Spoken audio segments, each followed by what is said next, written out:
Last night I dreamt that I was going to art school in Kelowna, in some part of an old, tall building that had been repurposed.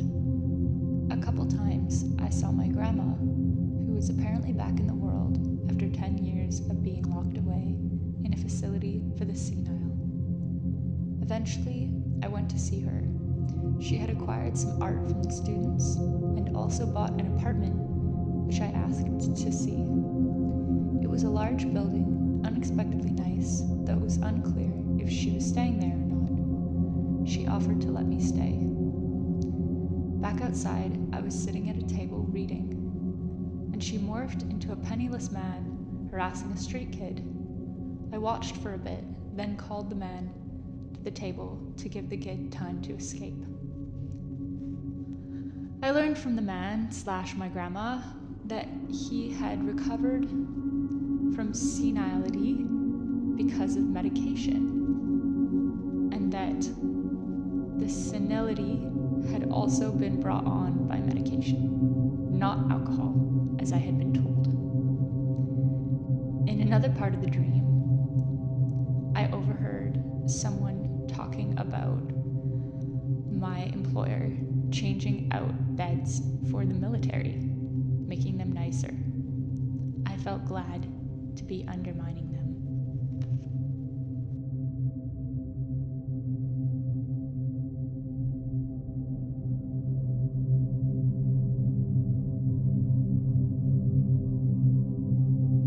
A mí también me da mucho gusto tu existencia.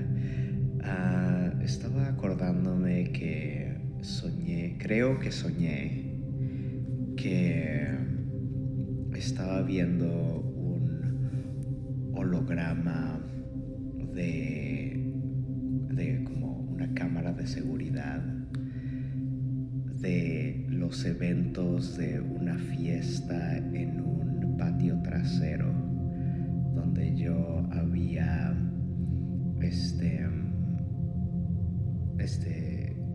hecho una canasta como en básquetbol. Había como una canasta de básquetbol y yo había metido la pelota a través de la canasta y estaba viendo un holograma de eso.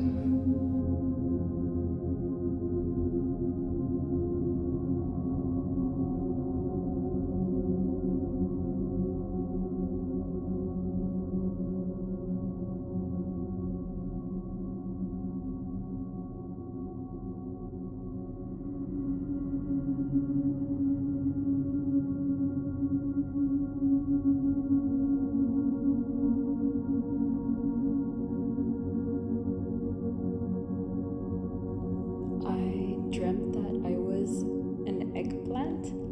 Well, I was still a person, but my skin was for some reason eggplant skin, and everyone around me was telling me that I should peel it, but I didn't want to peel it because I liked the way it looked.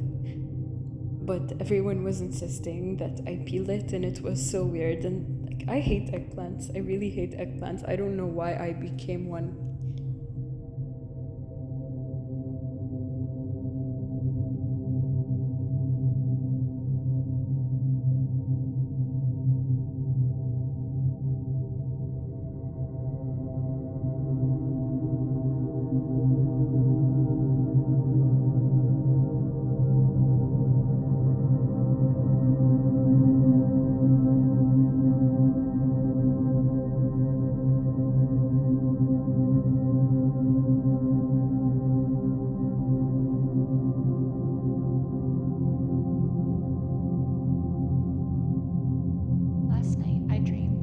Some kind of housing complex.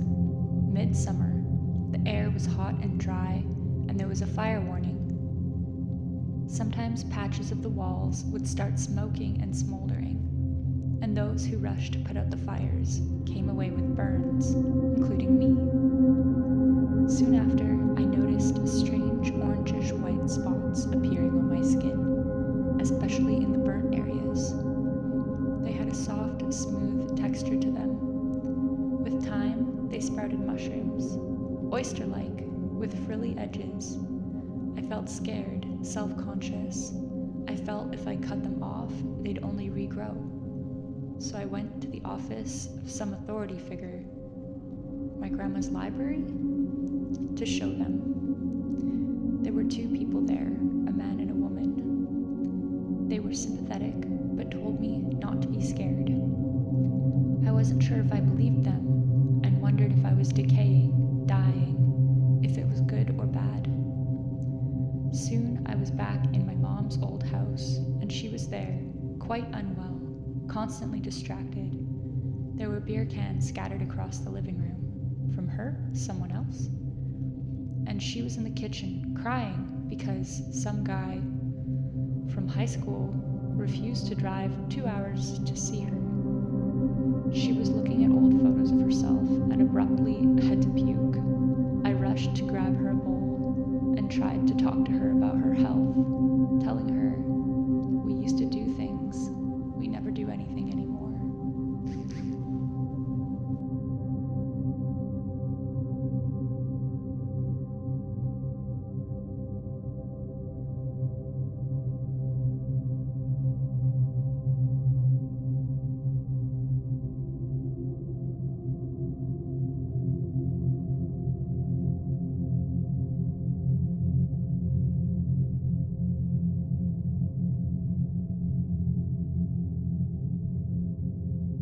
A few days ago, I dreamt that I went back to Lebanon for vacation or holiday or whatever that was.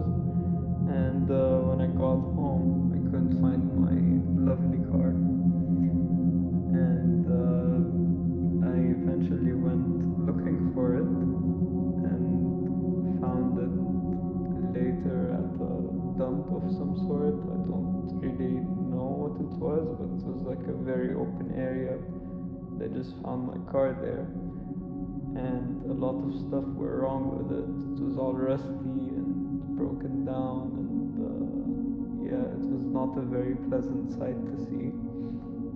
And then at some point, someone was driving it, and they just drove off a bit. Like I think it was I went there with a relative or something, and he was driving the car, and then he reached like the end of the open space, not the end, like a part of the open space, and like he couldn't, the brakes weren't working, so the car just kept going.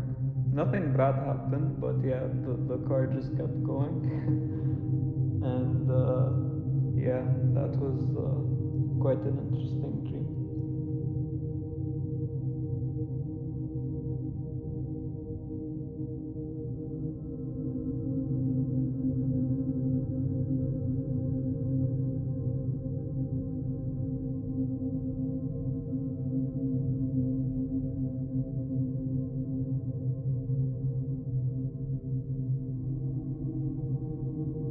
Last night I dreamt I was in a big house with a massive basement that few others in the house knew about. I decided to take some guests on an adventure in its depths, but also had to guide them with caution because we weren't allowed to go there, and if the landlord caught us, we'd be in trouble. The guests wanted to do mischievous things like hang items from the ceiling, but I talked them out of it. The basement was filled with furniture and forgotten items of previous tenants. I passed tons of living room setups and considered taking some tea. The landlord saw movement through the window and came chasing after us. I managed to make it upstairs, and once there, started walking with a limp to avoid suspicion. It worked, and the landlord didn't suspect me.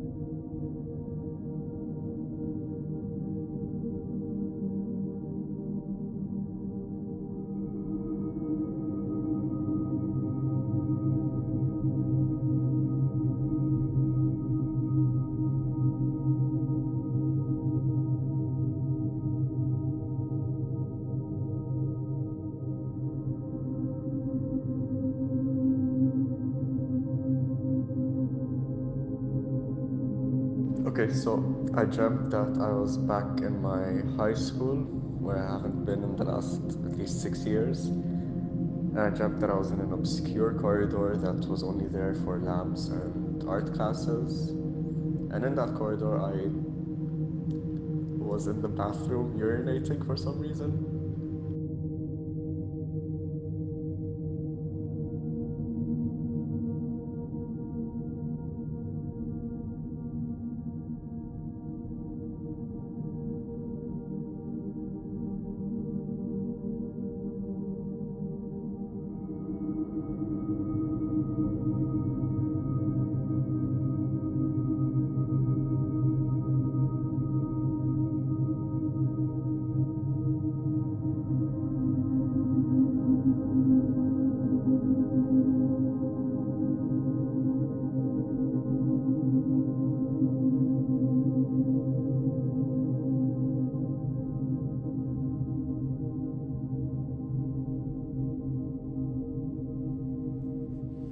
Okay, so I was living in a mansion, and somehow I had 3 daughters, and my daughters really wanted ice cream.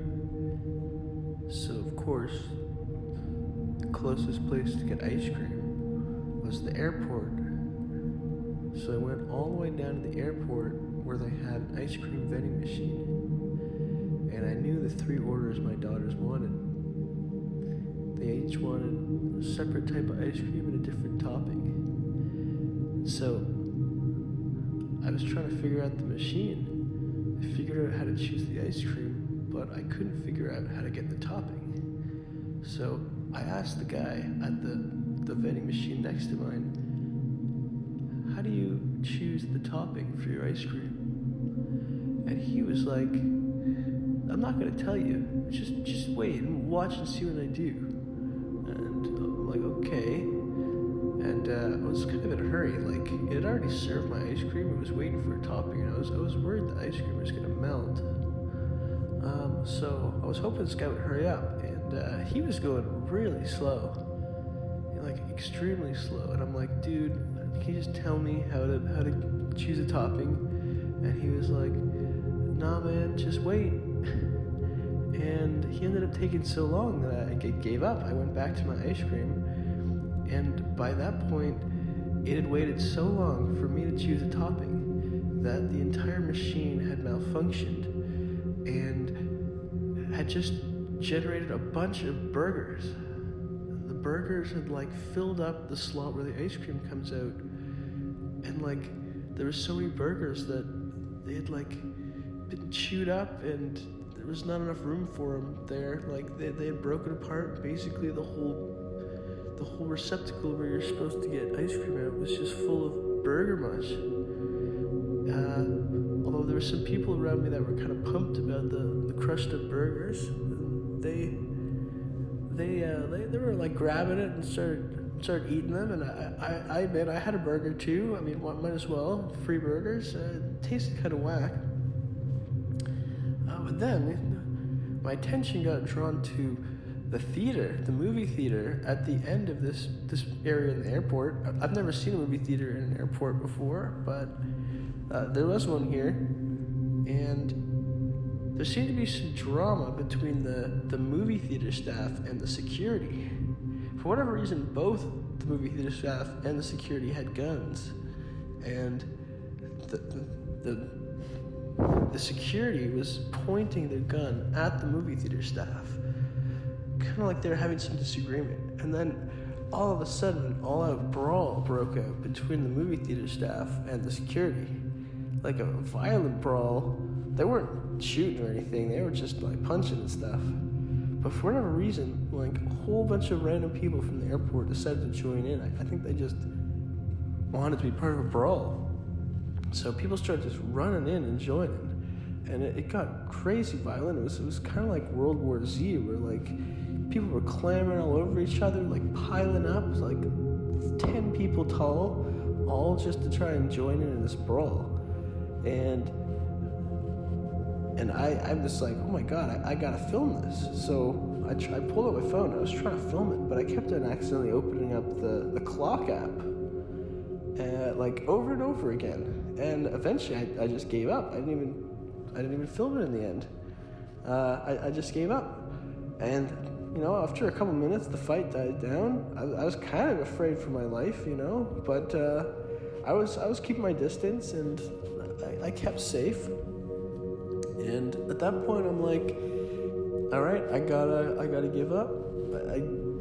I gotta just go home empty-handed. I'll have to let my daughters know that I couldn't get any ice cream. So I leave the airport, and of course, I pass a Cold Stone Creamery on the way out, which I probably should have gone to get ice cream rather than the weird-ass vending machine that got clogged with burgers. But it was too late for that now. I wanted to get home. So, of course, the way to get home from the airport back to this mansion was a massive zip line. So I go on the zip line, and at this point, I'm with a friend or something. I don't know where he came from. And we're on the zip line, and the cable of the zip line is super loose. It's like whacking me in the head, like as we're going down, which is kind of sketching me out because there's a lot of tension on the cable. We're going really fast, like it's pretty dangerous. But we make it down to the mansion in the end, and I go find my daughters. And at this point, I'm pretty sure my dream transitions from me being in it to me like watching a movie about it or something, because a subplot starts happening here. So there's like this sick lady living at the mansion, and she decides that she's gonna cure herself of her sickness by just drinking a lot of booze. So she is like extremely drunk, and she's like playing some instrument or something terribly, and one of the other residents of the mansion comes and talks to her, and she is clearly just like belligerently drunk.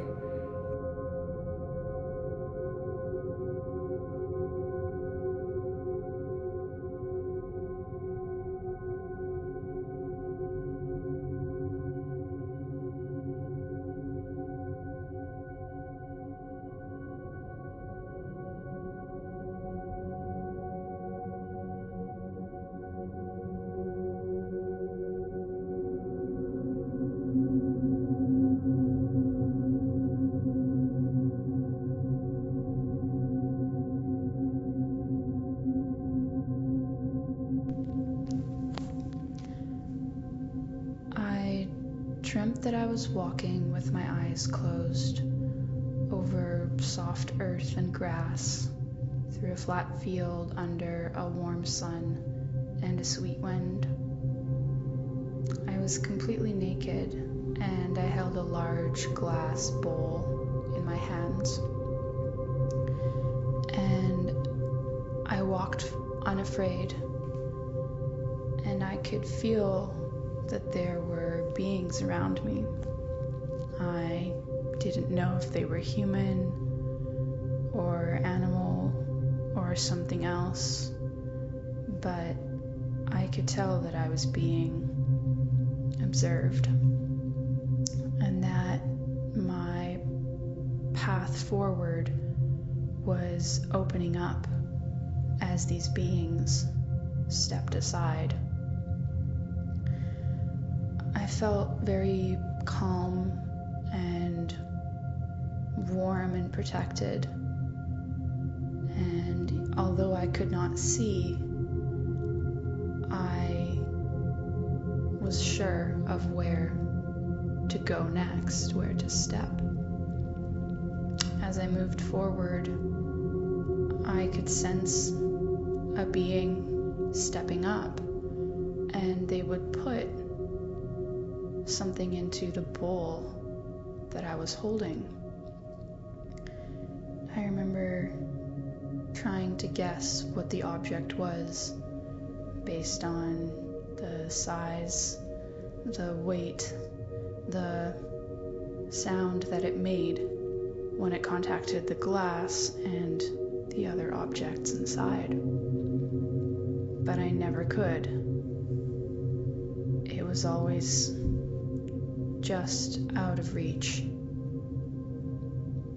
I could feel the bowl getting heavier and heavier as I walked forward, and more beings placed more objects inside of it.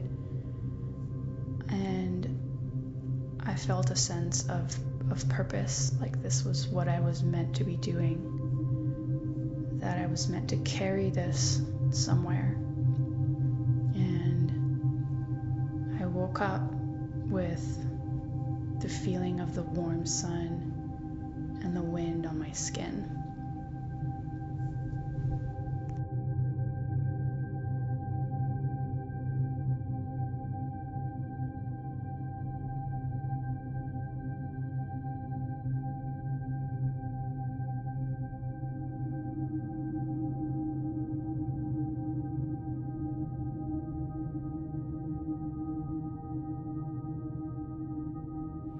There was a birthday party at my house.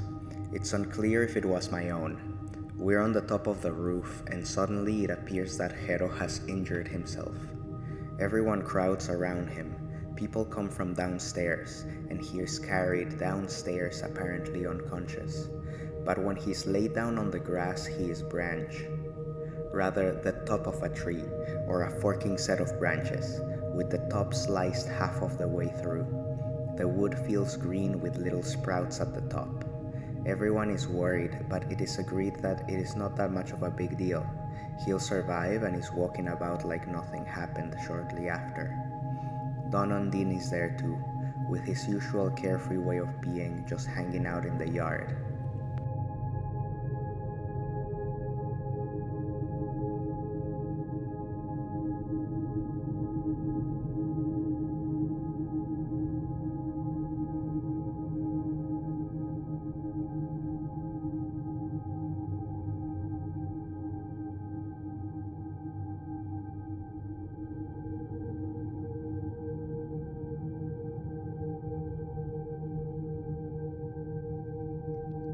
Last night, I had a nightmare that I was on an island where a crazy man lured a beautiful woman into the jungle and performed an operation on her while I watched on anxiously, full of dread, but not intervening.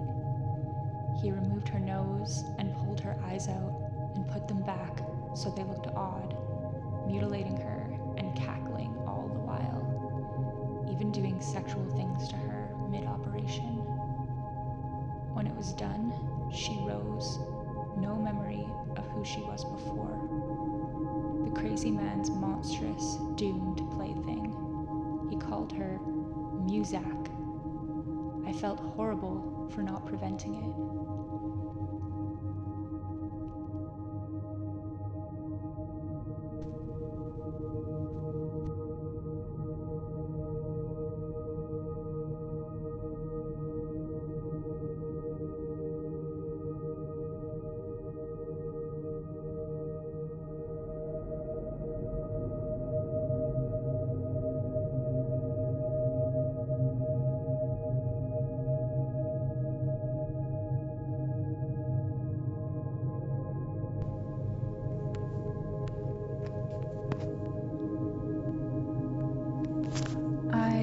Dreamed last night that I was a bright white gold light, a flat disk hovering and moving through space, through the sky in these flat horizontal paths, gliding so fast.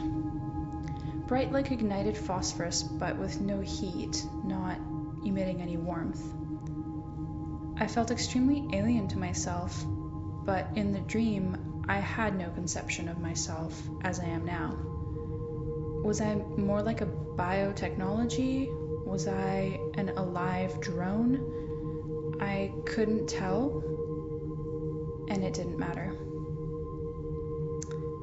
There was a sound like the crashing of the ocean and a gale force wind and the rumbling of a massive engine all at once. And I flew around searching, not in a curious or animate way, but more with persistence and urgency. Every once in a while I would stop and hover midair, and this targeted column of white light would shoot down to the earth like a laser, or something, and it would burn a perfect circle. This would happen over and over, and I'd do it at varying heights as I flew over the wilderness. I was flying so low that I could see a patch of green grass in a valley scorch and turn yellow, but flying really high, the light would take off the peak of a mountain, and I would watch it crumble and fall off, almost in a slow motion, so far away that I could not hear it. I didn't know until I woke up, but when I did, I thought it was beautiful.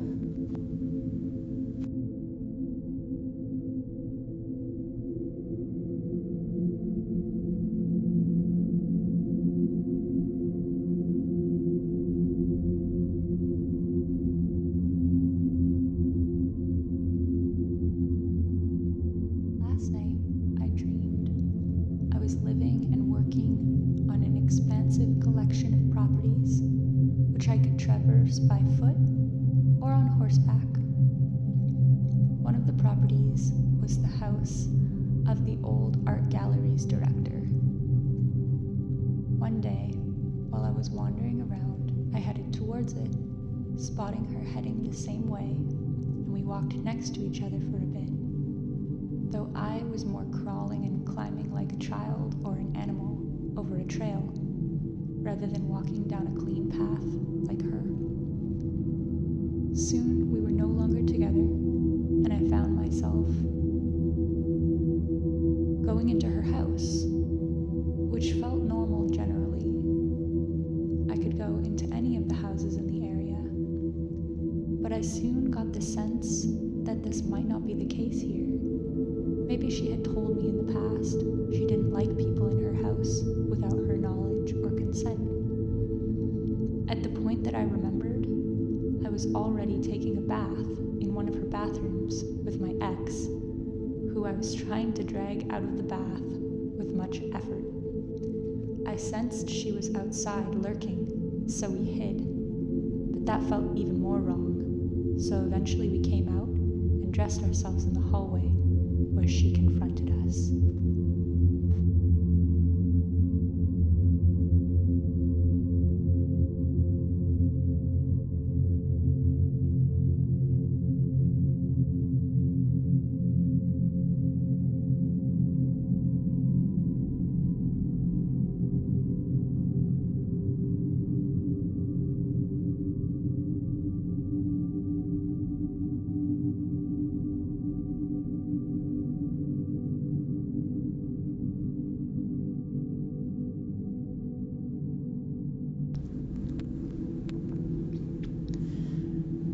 I had a dream you found a new best friend and wouldn't admit it. I confronted you in a really large truck that your dad was driving down a dark road with no lights and no signs, but you didn't say anything. Both of you looked ahead with very flat faces, and I kept trying to get a reaction out of you.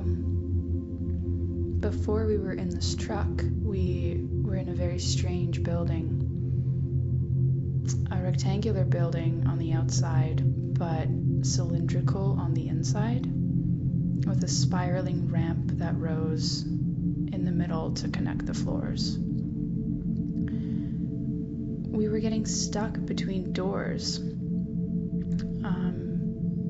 Doors with pin codes and badge beepers that would let us in through one door, and we would have to rush to the next before the first one closed in order to keep going. When you didn't hold one of the doors, we were locked between them and were rescued by a tall person, silent, in a white lab coat, wearing a gas mask. But the eyes of the mask, the glasses were really tiny and made out of black obsidian. There were people in hospital gowns in some of the rooms, spinning in chairs very slowly, but it was too quiet and too empty to be a hospital. A woman kept asking me for a tool to stab herself through the finger, and I couldn't get my Japanese hole puncher to work to give to her. We kept running and running, and eventually ended up in this truck.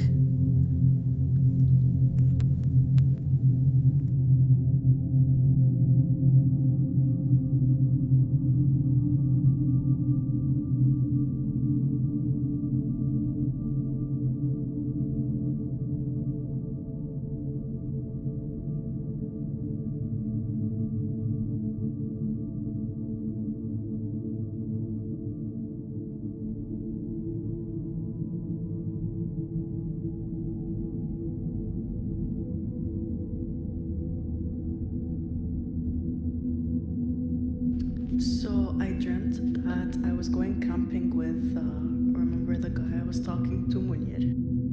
We were going camping, and then it started to snow. We were in a forest next to Vancouver, and so then it started to snow, and for some reason we didn't have anything with us, so we started to look for heaters. And that was the first thing that came to our mind, to look for heaters. So we were roaming around the forest looking for heaters, and then somehow we stumbled across a abandoned McDonald's. And then we went into this McDonald's and we found a squirrel. And the squirrel bit my foot, and Munir thought it was a sign, so he followed it, and then he found a chameleon, and then he started eating the chameleon. And then when he finished eating it, a table appeared in front of him, and it had a tent packed up on top of it. So then he started unpacking the tent, and then we slept in the tent, and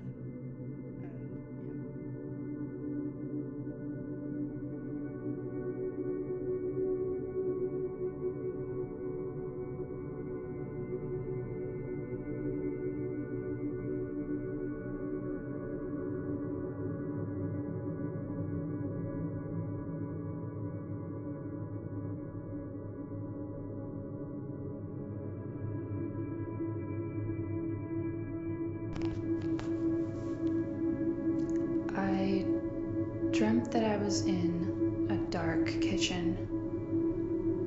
It was painted in shades of gray and black and had marble countertops inside a sort of minimal and brutalist home. And this home was in a house, and this house was on the edge of a cliff, and this cliff was overlooking a large lake, so large it seemed endless, but I knew it was a lake. And the earth around the cliff was rocky and unhospitable and almost scorched or dead, or having survived something brutal that did not touch the house. And the kitchen I was in, the view over the counter was through this large bay window that wrapped around all the walls of the house and looked out at this lake that also had black water, or maybe the water looked black because of the dark clouds that obscured the sky, but it was still and obsidian-like and matte, unreflective, because there was not much to reflect. And I remember looking down at my hands and seeing that they were coated with some sort of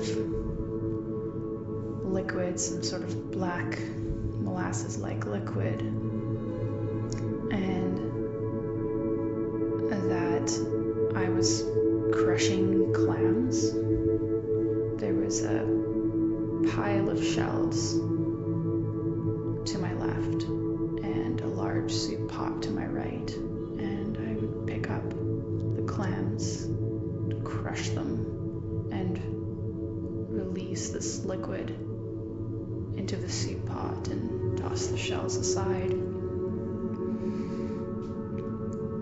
And as this was happening, I knew that there was someone else in the house. A man whose face I never saw, but who would walk backwards in front of me, or sometimes in the corner of my eye.